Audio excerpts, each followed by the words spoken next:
The only reason why the 49ers didn't score 49 points in this Eagles game, besides the fact that they didn't score a touchdown on the first two drives that they had, is because they didn't need to score another touchdown on the last drive. Welcome to the Birds Nest Podcast. I'm Joe Donahue. Thank you so much for joining us. The Philadelphia Eagles fell today to 10-2 after losing to the San Francisco 49ers 42-19. And listen, this was not a great game for anybody. This was not a great game for any Eagles player, offense, defense, special teams. It was not a great game.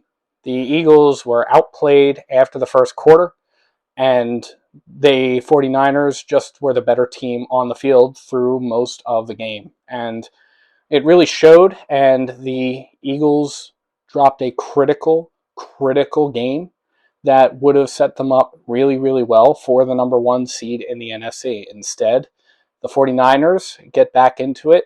They rise to 9-3 on the season, and it's just an absolutely frustrating loss for Eagles fans, because Eagles fans were really looking forward to this game, really looking forward to a complete game between the 49ers and the Eagles. And honestly, I think we still have yet to see that kind of a complete game. But this time it's not because the 49ers didn't show up.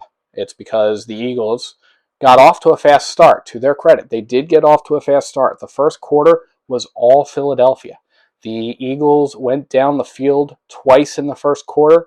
The 49ers had no answers for them in the first quarter. And the 49ers in the first quarter had a grand total of -6 yards of offense, which, if that was what the trend was going to be for the rest of the game, we're having a very, very different post-game episode. But going into the rest of the game, what wound up happening was the Philadelphia Eagles just decided to coast for the rest of the game, as if their performance was acceptable to allow them to come away with the victory. And the 49ers, to their credit, continued to fight back. The 49ers drives, they went punt, and then touchdown, end of game. There were 6 touchdowns scored by the 49ers. There were only 2 field goals scored by the Eagles in the first half. The Eagles' defense really got cut up this game, but the Eagles' offense did the defense no favors after the first quarter. Jalen Hurts, 26 for 45, 298 yards, 1 touchdown through the air, no interceptions, no turnovers at all this game, which was a real credit to the Eagles' offense. Hurts did have to actually leave the game later in the game, due to a concussion protocol that he had to go through. It actually caused him to leave the sideline and go into the locker room for further evaluation. Hurts did return to the field, but in the interim, Marcus Mariota appeared on the field. He was 2 for 3 for 16 yards, and so that led to Jalen Hurts trotting onto the field. So Jalen Hurts was able to come back into the game midway through the second half of the game. But really, the bigger concern was Jalen Hurts in the passing game. While he was able to look and he was able to have a lot of time back in the pocket, the 49ers were really not able to get a ton of pressure to him.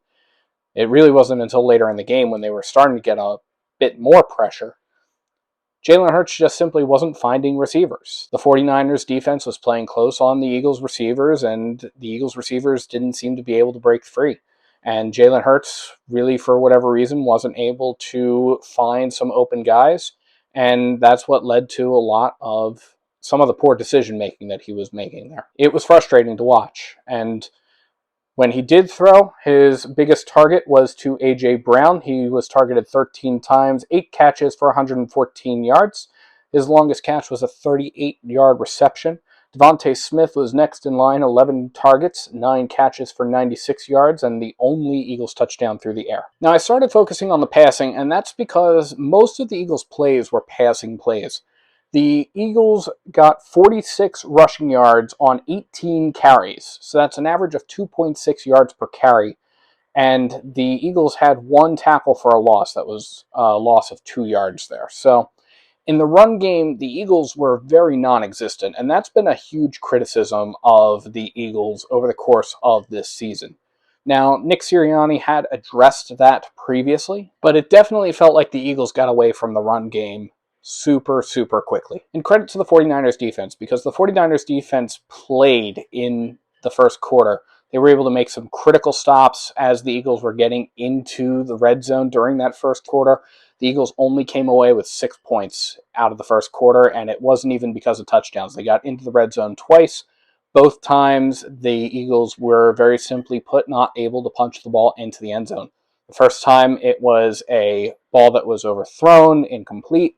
And the second time, it was because Jalen Hurts dropped back too far and tripped over his own feet and got sacked. So credit to the 49ers defense who came into play. Now, Dre Greenlaw, 2 tackles, 5 assists, combined for 7 tackles. Dre Greenlaw actually got those through about 2.5 quarters of play. He was thrown out of the game midway through. This game was a very chippy game between the Eagles and the 49ers. And Greenlaw was thrown out of the game for making contact with Eagles Chief Security Officer Dom DeSandro. Now, Dom DeSandro was also asked to leave the sideline, mostly because it seemed like through the review by New York, Dom DeSandro was part of escalating the situation. So the officials did ask DeSandro to leave the sideline. Greenlaw was formally ejected for an unnecessary roughness penalty. Pool reporter Zach Berman spoke with the NFL's head of officiating, Walt Anderson, following the game regarding the ejection of Greenlaw with the penalty, but not the penalty of the Eagles when they asked Dom DeSandro to leave as well. The officials had a flag on the field for a personal foul by Dre Greenlaw, and then there was continuing action.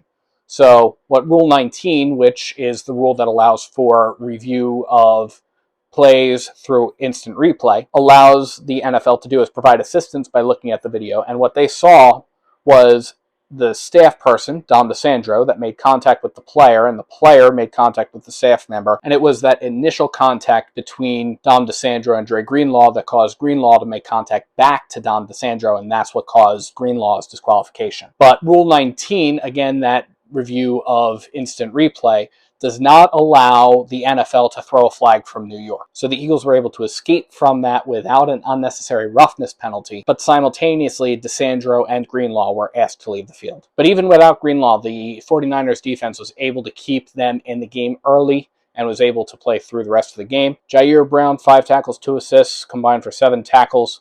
Nick Bosa, 6 combined tackles, 2 solo. Javon Kinlaw had 2 sacks. He was responsible for downing Hurts on the really, really big drop back, and he also got another sack on Hurts. The 3rd sack on Hurts came from Kalia Davis. So the 49ers defense was doing a really good job of really just taking out threats and was able to get to Jalen Hurts a couple of times. But man, this defense did not show up after the first quarter. Just simply did not. The Eagles defense was able, again, to force the 49ers to minus 6 yards of offense in the first quarter, which, again, is huge. And a lot of those came from stopping Christian McCaffrey in the backfield. But then the second quarter came around and Brock Purdy lit on fire. Brock Purdy, 19 for 27 on the game, in the passing game, 314 yards. And the Eagles have now given up 300 or more passing yards in 4 of the last 5 games, against Washington, against Dallas, against Buffalo, and now here. So Brock Purdy came in and was able to pick apart the Eagles secondary. And the Eagles secondary didn't give up a ton of deep plays. The longest plays of the game were passes from Brock Purdy to Deebo Samuel. Both of them were touchdown passes. One was a 48-yarder. The other was a 46-yarder. Both of them were short passes, and the longest one, the 48-yarder, was a short middle pass. The 49ers finally figured out that they were able to cut the defensive secondary apart, and they were able to take advantage of a weak defensive secondary. And that is absolutely frustrating as an Eagles fan to watch when you're seeing a 49ers team that you know you can hang toe-to-toe with and you should be able to hang toe-to-toe with. It is beyond frustrating at this stage in the game. And for a team, an Eagles team, that is vying for the number 1 seed in the NFC, this game does not help. Now, the Eagles, to their credit, were able to get to Brock Purdy a couple of times on the day. Both Hassan Reddick and Fletcher Cox were able to get Brock Purdy sacked, but those sacks only resulted in a loss of 4 compared to the sacks that Jalen Hurts sustained. And I think the reason why that happens is because Jalen Hurts, He takes the overwhelming majority of his plays from the shotgun, and then he drops back even further. And then he steps up in the pocket. So you're already at that point, when you're in the shotgun, you're already 7 yards back.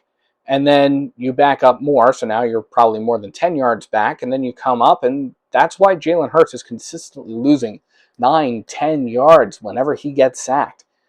That's something that he needs to work on at this stretch in the game, because this is not acceptable for somebody like him. He needs to be able to make better decisions. He needs to be able, when he's stepping up in the pocket, to be able to get the pass off. And if he can't find an open receiver, he's got to be taken off running much, much sooner than he is. But again, there were some bright spots. The sacks by Hassan Reddick, by Fletcher Cox were great.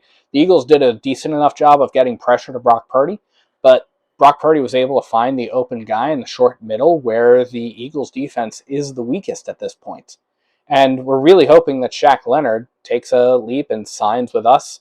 Shaq Leonard was in the building last week. He was in the building with Nick Sirianni, and we'll see what winds up happening on that front. But this case was maybe a cry for help, and hopefully he's able to come in and provide some additional depth in that Eagles secondary. We'll see what happens. He has not made a decision yet. Some other folks, Reed Blankenship had a really, really good game. He had 7 combined tackles. 3 of them were his own. But he always seemed to be in on the play, and he almost had an interception of his own. He always seemed like he was in on the play, and it was a really, really good sign to see him in there. Nicholas Morrow, 8 combined tackles. So Eagles defense had some decent enough plays, but the Eagles defense also was generally lackluster. Again, I pointed out the fact that Brock Purdy had 314 passing yards, but the Eagles once again allowed more than 100 yards rushing, and the run defense, and I pointed this out in our pregame episode, the Eagles going into the bye week allowed just one 100-plus yard rushing game. That was the first matchup against the Washington Commanders at the beginning of October. They allowed 107 rushing yards, and one of the reasons why that happened was because that game went into overtime. Coming off of the bye, the Eagles have allowed, in each of their subsequent 3 games, they have allowed more than 100 rushing yards. They allowed 168, 173 against the Chiefs and the Bills, respectively. And now this game, they allowed 146 rushing yards. And most of that was to Christian McCaffrey, who on 17 carries had 93 rushing yards and a touchdown. So he had his day. Deebo Samuel also got in the mix, 3 carries for 22 yards. Elijah Mitchell and Jordan Mason also got in there as well. Elijah Mitchell, 3 carries for 13 yards. Mason, 2 carries for 10 yards. Brock Purdy, 2 carries for 9 yards. But the Eagles' run defense just did not show up. The Eagles' pass defense, for the most part, was able to keep stuff away from the sidelines, and was able to be responsive to sideline plays and to deep plays, but there were really no deep plays. The Eagles' pass defense was destroyed when the 49ers figured out that they could just cut up the middle. Deebo Samuel, 4 catches for 4 targets, 116 yards, 2 touchdowns through the air. George Kittle, 4 catches on 6 targets, 68 yards. Brandon Ayuk, 5 catches on 7 targets, 46 yards, 1 touchdown. Jawan Jennings, 3 catches on 4 targets, 44 yards, 1 touchdown. Then Christian McCaffrey had 3 catches on 4 targets for 40 yards of his own.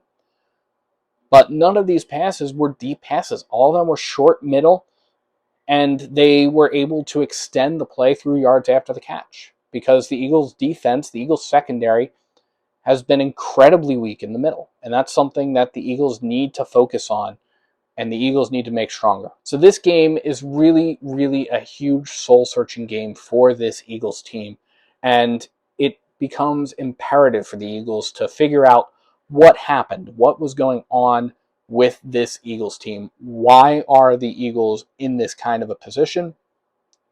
Where are the things that they need to get fine-tuned? I indicated several. The run defense needs to improve significantly. The Eagles secondary just in general needs to get a lot better.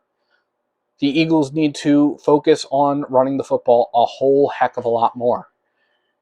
It was at Lincoln Financial Field some years ago when the Eagles fans had to bully Nick Sirianni and Shane Steichen and the rest of the Eagles' offensive leadership into running the football. And I think it's time that we need to do that again, because the Eagles' rushing offense, very simply put, has not been present. And Brian Johnson needs to realize that he needs to start running the football a whole heck of a lot more, because very simply put, this Eagles performance is unacceptable. And as we go through and finish the gauntlet, and I know at the end of the day, we didn't think that we were going to go undefeated. We were anticipating losing one of these games, but we were really hoping that it wasn't going to be the conference game that we were going to be facing off against, that it was going to be maybe against either the Chiefs or the Bills. But the Eagles lost to the 49ers, and very simply put, this really hurts this Eagles team. It puts them in a really, really challenging position. And I will say this, when the Eagles have faced adversity, as Jalen Hurts says, they are a resilient team. It's just about playing to the standard, and we didn't play to the standard. Typically, when you play to the standard, you win. And I don't think we played to the standard and won yet, you know. We didn't play to the standard, and today we lost. So it's a great team we played, and we have to go back and reflect on it, learn from it, watch the film, and grow. So here we are. We are just over 2/3 of the way through the season. We are in the final half of the gauntlet. We are facing off against the Dallas Cowboys. We are facing off against the Seattle Seahawks. Those are games that are going to be challenging games for this Eagles team. And the question becomes whether or not they're going to be able to rise to the occasion. I have full confidence that they can.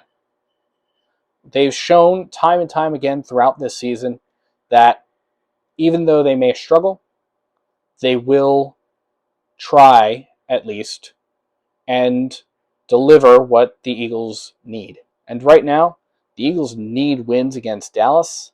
They need wins against Seattle. And these games are going to be very important for the rest of the season. So let me know what you think in the comments below.